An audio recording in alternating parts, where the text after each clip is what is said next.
Itulah barangkali memang termasuk godaannya dalam melaksanakan ibadah puasa. Kalau jam 1 siang, jam 2 siang, jangankan makanan enak, nangka busuk kita lihat legit. Barangkali cobaan di dalam melaksanakan ibadah puasa. Tapi kalau sudah maghrib berbunyi, berbuka kita kena seteguk air, sepotong roti, 3 butir korma, kenyang rasanya. Kemana keinginan yang tadi begitu menggebu-gebu? Oh, bisikan nafsu rupanya itu. Makin dalam kita merenung, makin sampai kita kepada bentuk kesederhanaan di dalam hidup ini. Puasa membentuk pribadi seorang muslim untuk jauh daripada sifat tamak bin rakus alias rakah. Tamak itu berasal dari kalimat toma dalam bahasa Arab yang sifatnya sudah terukir dari hurufnya. Huruf to, tengahnya bolong. Huruf mim, tengahnya bolong. Huruf ain, mulutnya mangap, perutnya gede. Jadi orang tamak macam itulah. Apapun yang diberikan Allah tidak pernah ada cukupnya dan tidak pernah ada syukurnya. Sehingga Nabi menjelaskan, lau anna libni adam wadiyani min zahabin labtagha lahuma thalisan wala yamla'u jawfa ibna adam illa turab. Andai kata manusia mempunyai 2 buah ladang yang seluruhnya emas, tidak usah kepalang tanggung, ladang emas, 2 ladang semuanya ladang emas, dia tidak akan puas, dia akan mencari lagi ladang yang ketiga. Wala yamla'u jawfa ibna adam illa turab. Mulut manusia ini memang tidak akan pernah penuh kecuali kalau sudah diisi dengan tanah. Kapan diisi dengan tanah? Kalau sudah menghadap ke arah kiblat di liang lahat, nah itu baru mulut udah nggak ngerawil, diam, tenang, kalem, diisi dengan tanah. Dengan demikian kita lihat bahwa puasa makin kita hayati, makin dekat kita kepada kesederhanaan di dalam kehidupan ini. Islam tidak melarang orang untuk kaya, untuk punya harta. Yang dilarang ialah sifat rakus, serakah, dan tamak. Karena ini akan membuat orang melakukan segala macam cara, ingkar kepada nikmat Allah, tidak pandai bersyukur, pandangan matanya selalu diarahkan ke atas. Dikala hidupnya sudah serba cukup, dia masih merasa kurang.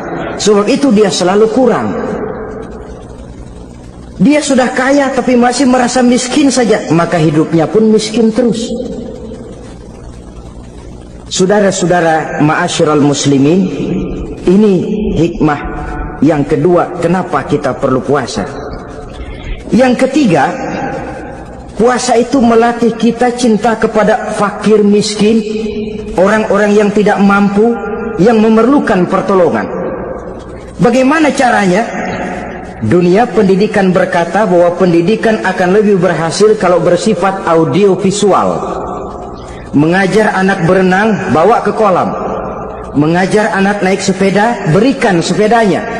Mengajar orang cinta fakir miskin, rasakan apa yang dirasakan oleh fakir miskin. Apa itu? Lapar, haus. Kan nggak bisa ngajarin anak berenang teori saja, ke kolam nggak pernah. Teori hafal luar kepala, gaya dada begini, gaya 200 meter begini, gaya kupu-kupu begini, gaya bebas begini. Teori hafal, ke kolam nggak pernah. Sekali terjun gaya batu, sudah nggak timbul-timbul lagi. Nggak bisa ngajar anak naik sepeda cuma teori saja, sepedanya tidak pernah diberikan.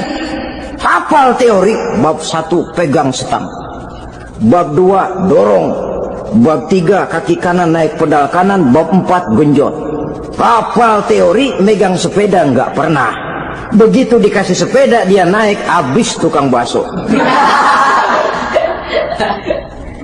Pun mendidik orang cinta kepada fakir miskin tidak bisa cuma lewat seminar, kongres, penataran, indoktrinasi.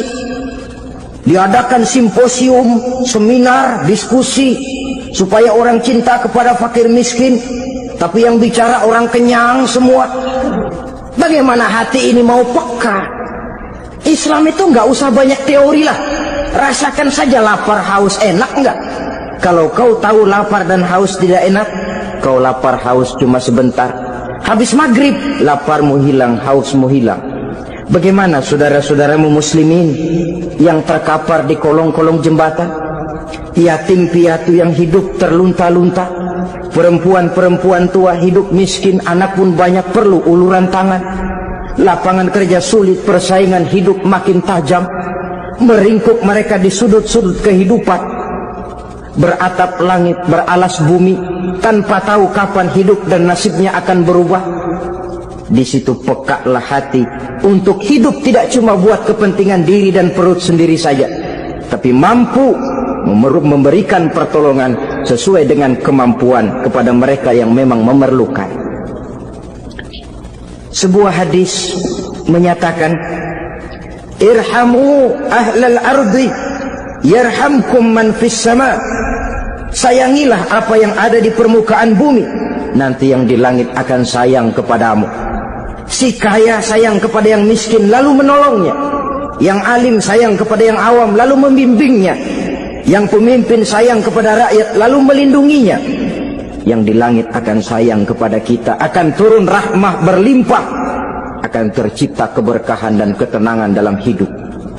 Tapi kalau sebaliknya, yang kaya malah nyantap yang miskin, yang pemimpin malah menggilas yang rakyat, yang alim malah membodoh-bodohi orang yang memang sudah bodoh, akan terwujudlah malapetaka. Bukan rahmah yang turun dari langit, tapi azab akan menimpa kita semua. Orang yang menghayati lapar, menghayati haus, akan timbul kepekaan sosial. Hidup tidak cuma untuk diri sendiri saja, tapi mampu melihat lingkungannya. Yang keempat, kita perlu puasa untuk menumbuhkan sifat jujur dan disiplin. Coba lihat, kalau tengah hari bulan puasa, andai kata saudara masuk ke dalam kamar seorang diri, saudara kunci dari luar, lalu saudara makan, tidak seorang pun tahu. Tapi kenapa itu tidak kita lakukan? Ada semacam perasaan malu, malu kepada Allah. Iya, orang lain tidak tahu. Iya, manusia bisa saya bohongi, tapi Allah.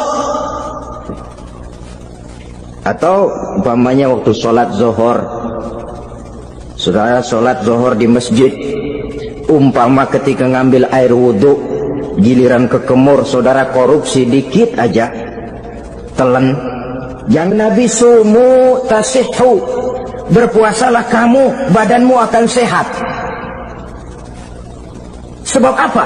Saya katakan tadi, semua energi dihasilkan dari perut besar sini. Itu makanan yang kita makan, mulai dari keju sampai singkong, mulai dari hamburger sampai combro, masuk perut besar, digiling, lalu ditransfer ke seluruh tubuh oleh perut besar ini. Mekanisme kerjanya persis pabrik besar yang kalau kita hayati, Allahu Akbar, fatabarakallah ahsanul khaliqin. Ini tangan supaya kuat kerja perlu vitamin apa? Kirim ke tangan. Mata supaya awas perlu vitamin apa? Kirim ke mata. Bibir supaya nggak pecah perlu vitamin apa? Kirim ke bibir. Oleh perut besar ditransfer ke seluruh tubuh. Sisanya yang nggak perlu keluar jalan belakang. Kalau perut besar ini terus-menerus bekerja, ibarat mesin diforsir, dia akan cepat rusak. Maka datang bulan Ramadan, perut besar itu jangan terlalu diporsir, diberikan tenggang waktu istirahat. Sehingga Nabi memberikan jaminan sumu tasihhu, berpuasalah kamu, pasti kamu akan sehat. Buktinya orang mati kelaparan banyak, tapi yang mati karena puasa, kalau puasanya betul, nggak ada. Maka Islam itu agama yang sesuai dengan fitrah, ya. Buktinya apa? Puasa wisol itu bukan saja tidak boleh, tapi haram.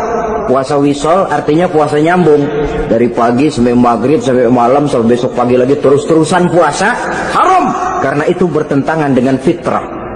Islam tidak, cukup dari waktu imsak sampai datang waktu maghrib. Kenapa? Menurut perhitungan itu sesuai dengan daya kemampuan maksimal manusia. Sudah diukur itu. Allah yang bikin manusia kok. Jadi kalau Allah perintah puasa, itu sudah dalam kemampuan daya tampung dari kapasitas yang dimiliki manusia.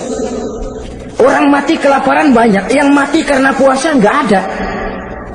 Belum pernah saya dengar ada warta berita, sari berita-berita penting dalam siaran ini, gara-gara bulan puasa orang Islam pada mati. Nggak ada. Yang mati kelaparan banyak, tapi yang mati karena puasa tidak ada. Nabi menjamin sumu tasihu, berpuasalah kamu, pasti badanmu akan sehat.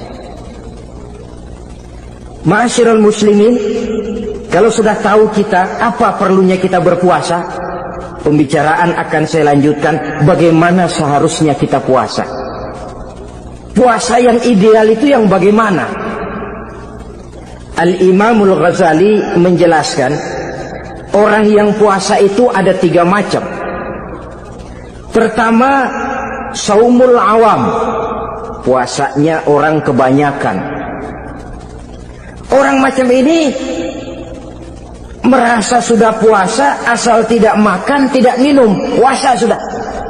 Pokoknya tidak makan, tidak minum, itulah puasa. Ini puasanya orang awam.